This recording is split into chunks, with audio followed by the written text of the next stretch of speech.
Now, in lesson 1.7, we're considering adding and subtracting algebraic expressions.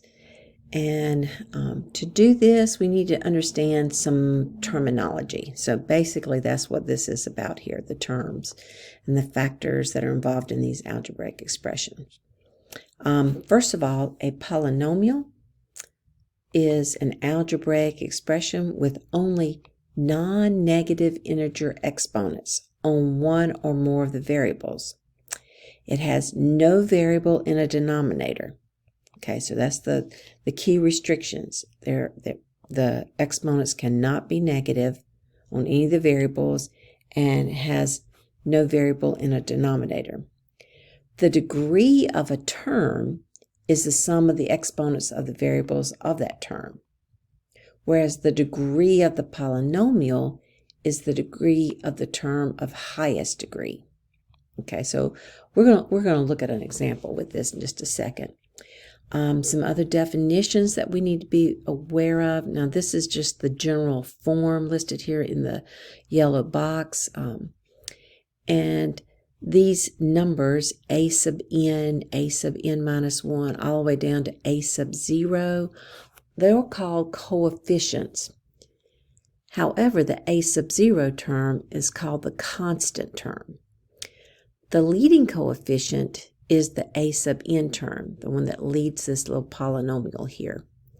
And the degree of the polynomial function, the degree of the whole polynomial, is the largest power of x that appears.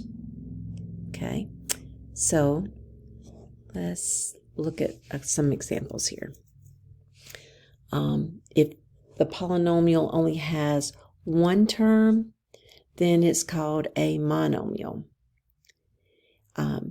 If a polynomial has two terms, it's called a binomial. Those prefixes kind of give it away. 3 terms, trinomial. So poly just means more than one. I mean, you're looking at several terms. However, you can have a polynomial of one term. The numerical factor is the numerical coefficient. We don't write all that down. We just say it's the coefficient. That's usually what we're looking for. And the terms that differ at most in their numerical coefficients are known as similar terms or like terms. So you're going to see this word pop up, like terms. So for example, here in A, this particular polynomial has a degree of 2 because 2 is the highest power on any variable. This particular polynomial in problem B has a degree of 6. And then for this polynomial, notice there's no exponent on the x, so it's understood to be a 1, because we remember that if you have a 0 on a variable, like x to the 0 power, that equals the number 1. So if you just for x, that's going to be the degree is 1. Here, the degree of the polynomial is based on this term right here. I just marked through it. Let me go back and change that. Is based on this term. So that degree is 4 because I'm taking 1 as the power for x plus the power for y, which is 3, and that gives me a degree of 4. If the polynomial is this, just -6, then it has a degree of 0 because it has no variable raised to a power. Or, like I just said, x to the 0 power is just another name for 1. Similar terms or like terms, when you see a polynomial, you want to add those together. So like this 3x plus 2x, we combine those and that becomes 5x.